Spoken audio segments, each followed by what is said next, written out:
حرام. طب انتوا يا قوات قسد الديمقراطية اللي عندكم كل هالقوة، طب ما تجوا تساعدونا يا أخي؟ لا ما لنا مساعدينكم، روحوا دبروا حالكم لحالكم، شو لكم عنا؟ نحن أهل سويداء أوكي ما بيننا، بس حرام من هالشعب. كنتوا إلا شي بتوصلوا على دمشق هذاك النهار، كنا عم نكيفين عليكم. ليه هيك عملتوا؟ تراجعتوا ورحتوا عملتوا لي معه لهذا ما عرفش دين وثمان قرارات وقعتوها قال لا لدمج شو أول وحدة دمج قوات سوريا الديمقراطية مع الجيش. الشغلة الأخيرة اللي أنا كرهتني الموضوع إنه رقم 7 لا للتقسيم. طيب كمان سؤال، يعني إلكم أكثر من 60 سنة بدكم إقليم كردي وبدكم دولة كردية، أنتم ما بتعرفوا إنه تركيا هي ما بدها تعمل المستحيل حتى ما مين قال لك تعطيكم نحن بدنا اقليم كردي؟ نحن كنا عم نمزح. لا لا لا عم مستحيل. نمزح، ما بدنا اقليم كردي، نحن بدنا سوريا واحدة موحدة. ايه معلوم. والله صدقتك. ما مصدقتك. إلكن 60 سنة عم تحاربوا، انتوا أكتر عالم انظلمتوا من كل شيء. ده تيجوا هلا تروحوا تعترفوا بحكومة إرهابية تقعدوا تعملوا معها قرارات؟ انت لما بدنا تقعد مع نعومها، نحن بدنا نعومها، نعطيها القوة لهي الحكومة. ايه عن جد؟ ايه ليك شو عم بيسووا بهالحمص؟ مش حرام؟ نحن ما مزبوط كلامه راسم، نحن بنحب الحكومة والدولة. والله تكونوا انتم مولين من تركيا ليش علينا ما كمان. انتم معكم اسرائيل؟ خلي اسرائيل تحميهم. وينه مصاحبكم نتنياهو؟ تفضل ابعتي له رسالة لنتنياهو. ما هو كل يوم عم يقصف، وين بده يروح يقصف ليقصف بقول طيب ما اثنين؟ قصف هدول اللي قتلوا البنتين؟ طب شو بده يشوفوا فيهم؟ هذول بين الناس ما بيروحوا اساس يقصفوا. بتعرفوا شو الواحد عم ياكل بالبيت انتم واسرائيلتكم؟ لا ما بنعرف. اسرائيل مو فاضيه، في عليها مليون مصيبه يا اخي، شو بدك بالموضوع؟ هلا انا بعرف انه السيد مظلوم عبدي هو قراره من امريكا، يعني ما بيقدر، بس ليش لامريكا تيجي تقول له تعال حط ايدك بهذا الزلمه؟ والله مين خبرك انه قرار من امريكا؟ في مجال تقولي لنا على اسمه؟ اكيد استاذ كمال، ما هو شو يعني عرفك انه انت شو عرفك انه قرار من امريكا؟ طيب ما هي قوات سوريا الديمقراطيه لها 14 سنه امريكا عم بتمولها وبتعطيها الاسلحه هيك والاموال. واذا امريكا عم بتمولها؟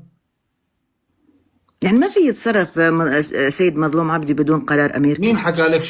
شو لازمك تصرف؟ تفضلي. على حسب ما عم نشوف على على انت الواقع. شو لازمك؟ انت شو بتقترحي نتصرف؟ تفضلي لازمك. شوف، كل حدا من هالمكونات السوري يلم طائفته مع بعض ويعمل إقليم، لأنه هاي الحكومة إذا ظلت لا يمكن التعايش معها. اذا بلشوا انتم يلا ضيف فرجونا حالكم. إيه نحن عم نشتغل بدنا نصبر وبدنا ناخذ حقنا بإيدنا اذا يلا عم وغصب نستناكم، دي عم نتفرج. ما بنرجع. خذها مني قاعدي، ولو طلع السيد حكمة الهجري وقال أنا توجهي دمشق رح نقول عنه خائن.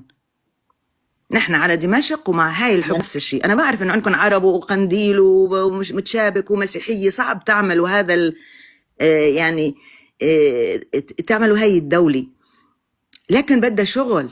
إلكم اسمعي ايه كملي ايه. عن جد.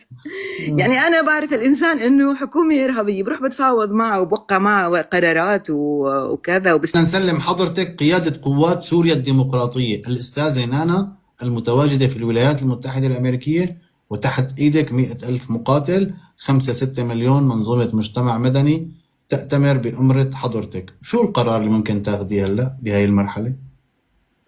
هلا إذا عندي هدف إن سوريا تكون موحدة وبدي أحمي سوريا، مثل ما عم بيحكي بقرار رقم 7 إنه سوريا لا للتقسيم، هذا أول شغلة. إذا أنا وخاوة بدي روحي وغصب تفضلي، عم نطلع لك نحن من بعيد مشان ما تتكشف. وغصب عن هاي الحكومة الإرهابية، ساعتها بيجي الدرزي بيصطف معي، وبيجي العلوي بيصطف معي، وبيجي المسيحي بيصف معي.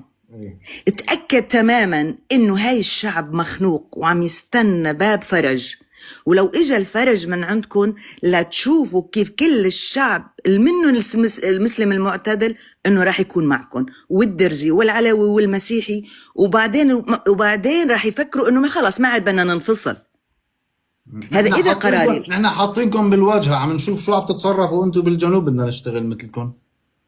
هلا نحن صار في عنا جيش وفي عنا امن وفي عنا لجنه قضائيه وفي عنا قانون، وهلا عم بيعملوا استفتاء لدستور، يا ساتر، كل هذا عاملينه انتم بالجنوب؟ نعم. وعندنا ناس عم بتفكر، وعندنا ناس عم تشتغل برا، ايوه ونحن عندنا اخوتنا يلي باسرائيل عم بيساعدونا، ايوه. وانتوا اخوتكم يلي بتركيا 30 مليون ما عم بيساعدوكم. يا ساتر. العم شلون عرفتي انت هيك كشفتي هاي الشغله؟ حكيتيها على والله الاعلام؟ والله انا هذا الشيء اللي شايفته. يعني نحن لو عندنا 30 مليون درزي والله والله انت بدك نظاره هيك سمكه يكون، لان ما بتشوفي على السوا. والله استاذ كمان لو نحن 30 مليون درزي لنحتل لنحتل العرب، الوطن العربي كله. حكت الحقيقه. شفتوا؟ لو ابدا 30 مليون درزي كانوا احتلوا الوطن العربي كله. شفتوا نحن قد ابدا. كويسين؟ ايه. طالعي اللي عندك، تفضلي. لا بس هاي هيك اللي انا شايفته. طب انتوا 30 مليون كردي بتركيا، طيب يطلعوا مظاهره يا اخي، يقولوا شغله، يقولوا نحن مع اخوتنا الكرد. طيب يعني ما بعرف عن جد. طيب حتى العلويه ليش ما في عندهم بتركيا اكثر من 10 ملايين علوي؟ لك يا اخي العلويه بسوريا عم يتقتلوا اخوتكم هذول بالدم، وين الرابطه عندكم؟